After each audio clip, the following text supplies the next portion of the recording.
to the Path Through podcast. And today we're doing something a little bit different. We're switching it up a little bit today. This wasn't originally what was planned, but I feel like it's what was called. I decided to embark on this journey to read the Bible and to break down how the Bible can be applied to your everyday life. I made a statement saying that it's my first day on this job and that there's no guidebook to life. But as I was watching this video, and it was like this 4-hour summary, and it summarized all the books that are in the Bible, and I was like, oh my gosh, this is a depiction on what is going on in my life and people around me's life. This is out of pure curiosity. So I'm very curious to see what this is about. I started off with the book of Genesis last night, and we're just going to dive right into it and debunk the first 3. I don't know if it's chapters. Can someone let me know what it's called? I'm not sure if it's called chapters, but I debunked the first 3 sections of Genesis. To start the book off, if anybody doesn't know, Genesis is basically the beginning, right? So it's back to Adam and Eve. And what I knew about Adam and Eve is that they were the first people to ever exist. They ate the forbidden fruit from the tree and God cursed them, right? So I didn't fully understand or know the entire story of this, right? So this was very, very interesting for me to read, very interesting for me to hear all the depths of the story, and we'll dive into it and break it apart and debunk it together. So we start off the book of Genesis. It basically starts off with how God created the earth, right? So that's the beginning of the first page of Genesis. It goes over on night 1. He said, let there be light, let there be day. Everybody kind of knows that breakdown of everything that happened. It just goes over how he created the heavens and the earth and the seas, the grass, the trees, the seeds, the seasons, the sun, the moon, and it goes over what he created on what day. So it goes over him creating the sun, the moon, the stars, dividing the day from the night with the sun and the moon, creating living creatures like birds, creating cattle on land, insects, all that stuff. And then on the 6th day, it's saying that he created man in his image, right? So he created the man in his image. So the man was supposed to be a reflection of God. That's what I'm breaking down from this first few sections. So then it goes into, after he created all of these things, he rested on the 7th day.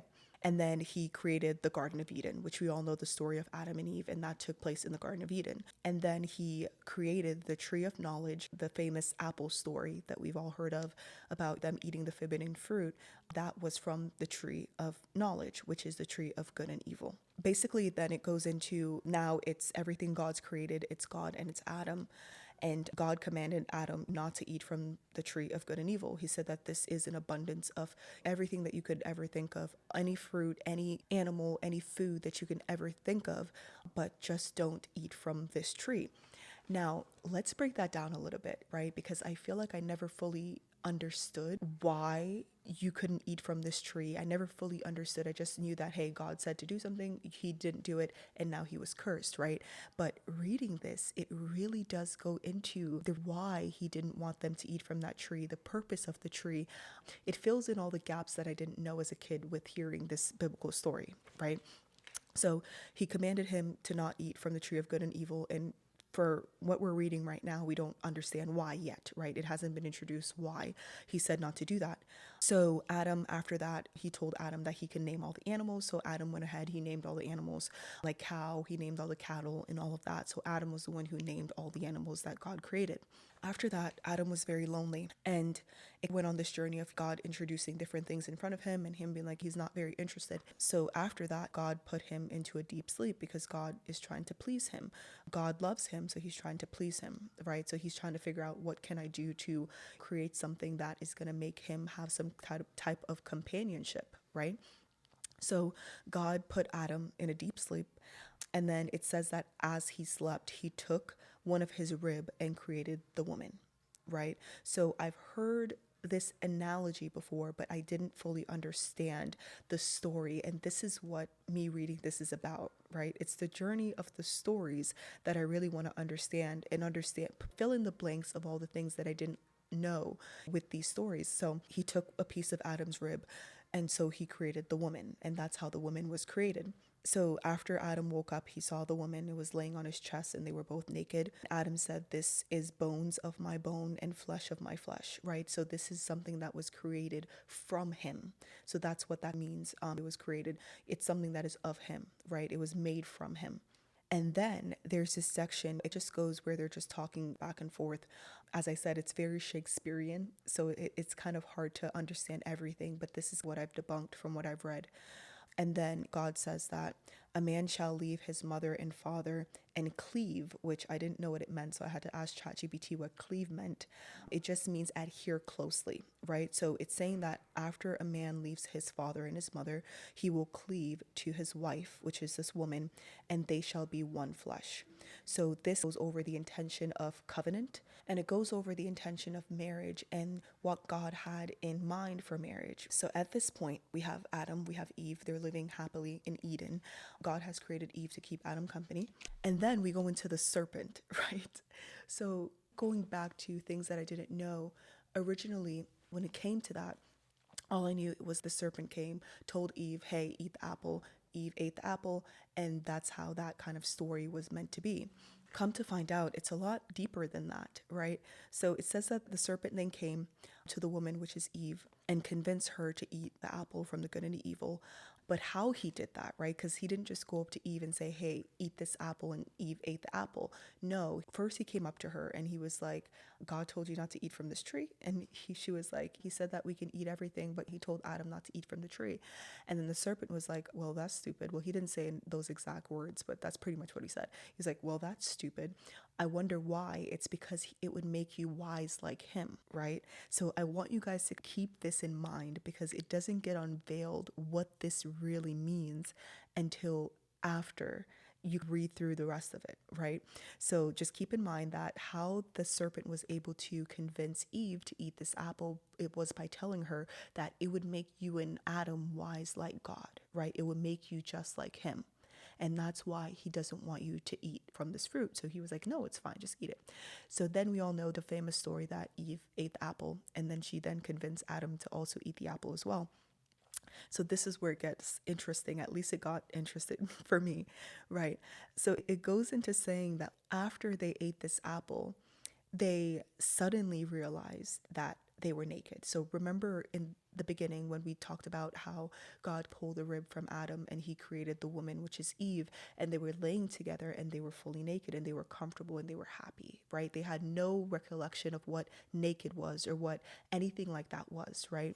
But it says that after eating from the tree, they suddenly realized that they were naked. So they rushed and got some leaves and started making something to put on because they realized that they were naked. So what I took note from that is once in complete comfort and harmony with complete pure thoughts, their thoughts now became clouded with judgment of themselves, right, and their surroundings. So before they were living in this environment with no doubt, they didn't know they were naked. They just knew that they were needed and they were having a great time and they had everything that they wanted. It's almost kind of sad in a way because God came back and he's looking for them and he's worried about them because he's wondering where they are.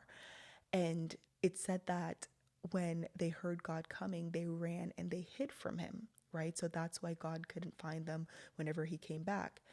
And after they were hiding, God called out for them and Adam peeked around the corner and God is like, "Why are you guys hiding? Why are you hiding?"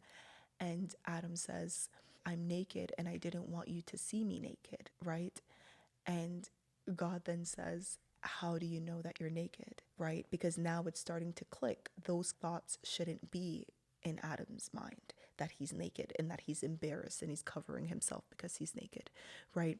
So now he's obviously suspicious that something happened. So he then asked them, "Did you guys eat from the tree of good and evil?" And they replied, "Yes." So I wrote down that I heard you coming and I got scared because I was naked, so I hid myself. That's what Adam said to God. And then God then said, "Who told you you were naked? Did you eat from the forbidden tree?" And then after that, obviously God is super upset. Obviously God is super upset. And what I'm getting from just one, reading the summaries of these books and reading these chapters is that God is a no BS kind of guy. It's one strike and you're out. So after this, God cursed the serpent to crawl on its belly and to eat dust for eternity. right? So after this, then it goes into talking about the story of how God cursed woman. So the curse for woman was you should be in sorrow when you bring forth children. So that's why giving birth is a painful thing for women to go through.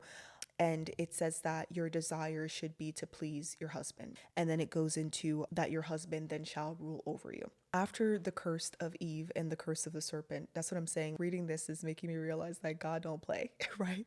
He don't play. And I'm being way too lenient because if I'm supposed to live of God, that means I need to be doing people how God be doing people. Because it's one strike and you're out of here. He said one strike, y'all did something y'all weren't supposed to do, and you guys are out of here.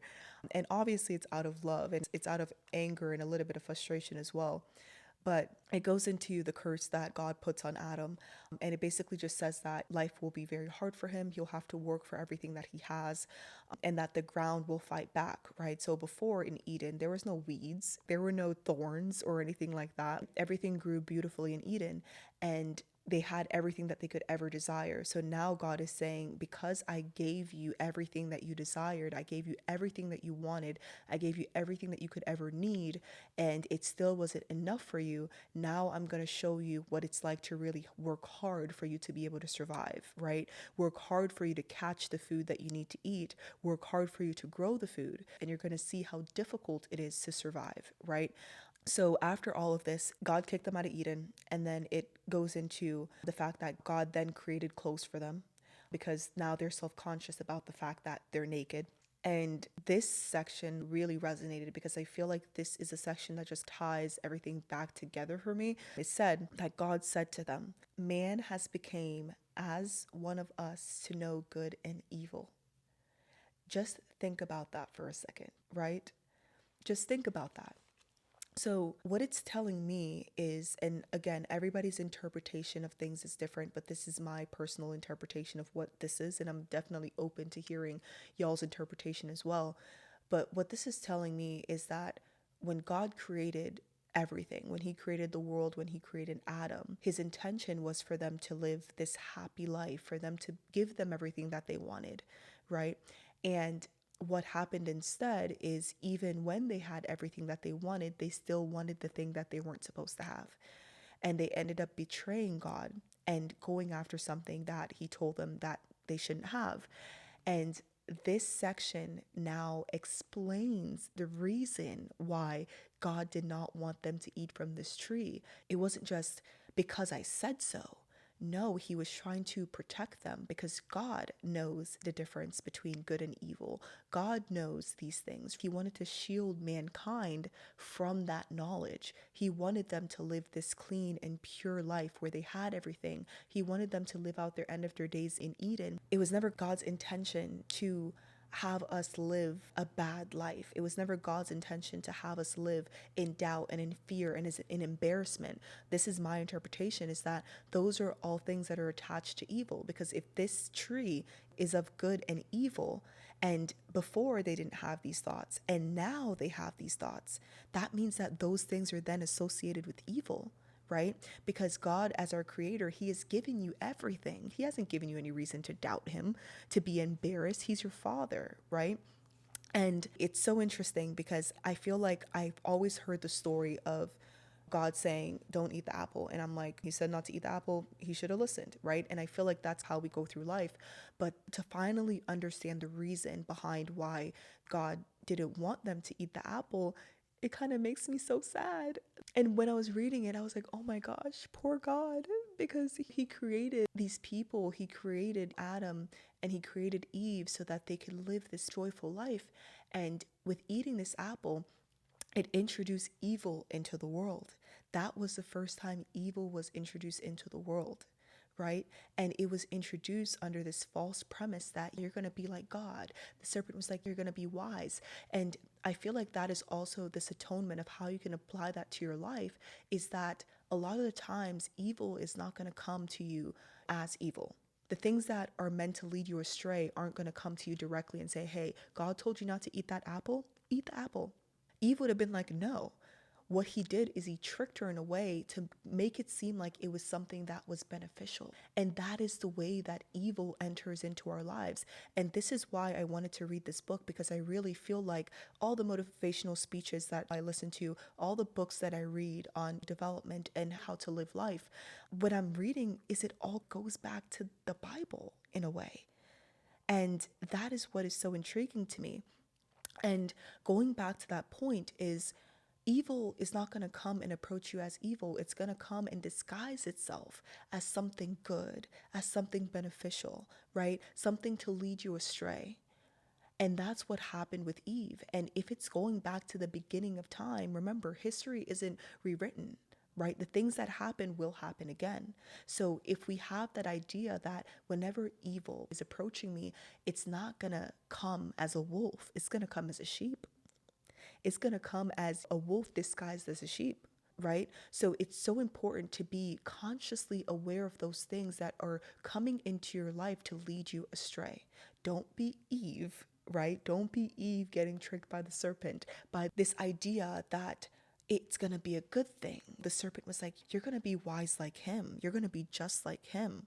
Why wouldn't you want to be like him? That's how the serpent approached her, and she fell for it, took the bait, and she ate the apple. What I got from this too, what I wrote down here after I listened to the entire thing, is that doubt and embarrassment and anxiety, all of these things are evil. And I genuinely feel like that is also the definition of evil, is things that are meant to lead you away from God. You're supposed to have undying faith in your Creator. He's the one who created the heavens and the earth, the trees and the bees, the sea and the whales, the cattle. He created everything. He created you. So when you have doubt inside of your heart, it's you doubting your Creator. It's you doubting that this person that created you don't have good intentions for you. It's you doubting and not trusting him, right? So that is why doubt is evil. And we go through our lives doubting every day. I know I do, guilty. I do it. I doubt often. I know I doubt myself. I doubt things around me. I question things. I do this, I do that. And what really came to light last night is all of those things are atoned with evil. And this is a perfect example too of a little bit off topic, but dating is something that I feel like for me personally has been a struggle, right? So dating has been a struggle. And for me, I have like this idea in my mind that I want this and he has to this and he has to be like that. Last night was like this awakening moment where the sheet was pulled from over my head and I was seeing things for the very first time. And what I saw is that by me asking all these things, that is me doubting God, because he knows me better than I know myself. Why would I doubt that he wouldn't give me someone that is exactly what I needed? Because that's the word here. Sometimes what you want isn't always what you need. And by me wanting all these things and having all this checklist of things that I want, that is me doubting that God doesn't already have something perfectly lined up for me, which is exactly what I need. Because maybe what I want isn't what I need. So if I trust in him to give me exactly what I need, even if it's not what I want, I will see the blessing when it comes. I won't be blinded by the fact of, oh, you know what? He doesn't meet this checklist. He doesn't have this. He doesn't have that. He doesn't have what I want, right? That is me doubting God. That is me doubting the plans that he has for me. But what I realized too is that I had this transactional relationship with God. It was very transactional, where when I'm going through something, I'm like, yeah, God has me. I know he's going to get me out of this. There's no problem. I know that God has me. Whenever something good happens, I'm like, yeah, thank God. But how can I have full faith in someone? How can I have full faith in someone that I don't even know? How can I have full faith in someone when I still have this control over my life of how I want things to go? And me mapping out exactly how I want things to go. Me planning everything down to the T. Complete faith would be me realizing that I'm not in control here. Whatever plan God has for me is what I'm going to do. I'm going to let him guide my life. And that doesn't mean sitting down and not putting in the work, but it's not getting lost in worldly things. I was in the middle of this lesson and I kept asking God, when is this going to be over? When is this lesson going to be over? Because I've been through enough to realize that a lot of the times when you're going through things in life, it's teaching you something. It's preparing you for the next stage in life. It's preparing you for the next stage that God has for you, right? And I have this understanding. I know that whenever I'm going through difficulties in life, that I'm in the midst of a lesson here. And sometimes the lessons last a month, sometimes they last 2 months, sometimes they last a week, sometimes they last 2 years. But I was in the midst of the hardest lesson I feel like I've ever been in. And it came down to it where I had this question of, what is the lesson? And I kept telling God, I feel like I've learned it. Is it to be better with my money? Is it to not be so impulsive? I feel like I understand now, God. Whatever you're trying to teach me, I feel like I get it. I get it. I get it. That was my mentality of feeling like, when is this lesson going to be over? God, I feel like I've gotten it. Whatever you're teaching me, I feel like I've learned it. So why aren't we done yet? And it was only until last night that I realized that the lesson was never about worldly things. It was never about being more financially responsible. It was never about not being so impulsive. The lesson that God was trying to teach me is that I was straying away from Him. My relationship with Him was becoming incredibly transactional. So before I can propel to this next level that He has prepared for me, before He can bless me with all the worldly things that I want, He has to first give me what I need. And what I need is to be close to Him. What I need is to have such undying faith in Him that I don't even ask questions anymore. I don't even care when the lesson is going to be done. It will be done when He's ready for it to be done. I will come through this when He's ready for me to come through it. Without control, without me wanting and trying to fix things. That is what this lesson was. And it wasn't until last night that I realized it. That's when it came to me, when I started realizing, wow, no motivational video that I watch can atone to that.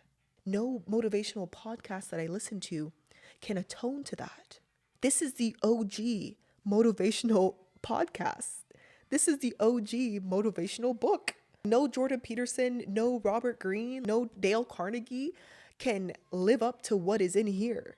This is the OG blueprint on how to live a happy and free life.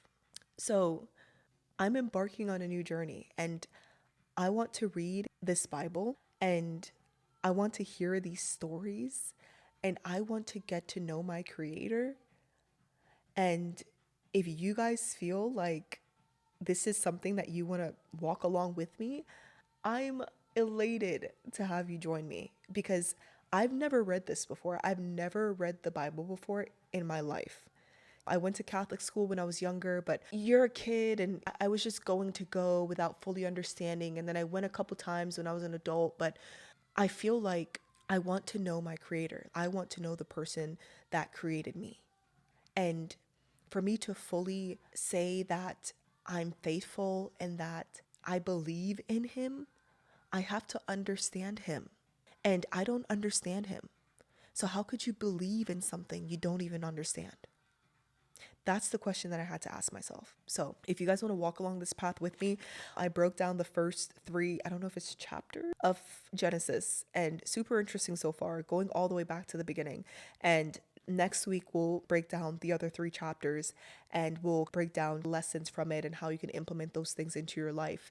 And what I want, the biggest takeaway that I want, not just me, but you guys that are listening as well, to take away from these 3 chapters is let go of the doubt. And I know it's going to be hard, because it's going to be hard for me as well. But take one problem that you're having in your life right now. Whether it's financial, whether it's relationship, whether it's friendship, whatever that one problem that you want to choose. And you can only choose one. If you have all of the above, I want you to choose one.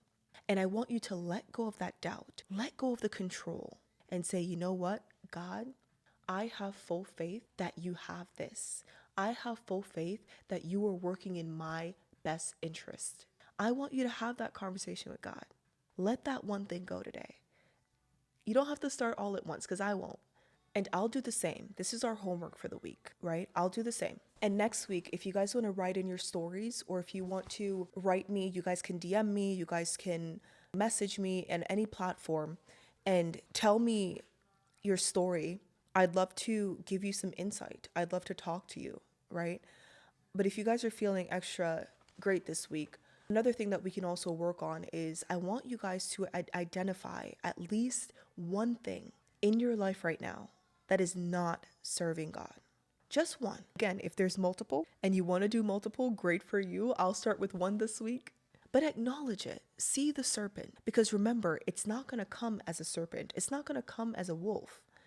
It's going to come as a sheep. So start looking. I want you to look at the people. I want you to look at the things. I want you to look at your environment. And what is the one thing this week that you can acknowledge that is steering you away from your path and that you can let go? And if you don't have the strength, I am here. Hopefully we build a strong community where they will be here for you as well. You guys can message me, DM me. I'll give you my phone number.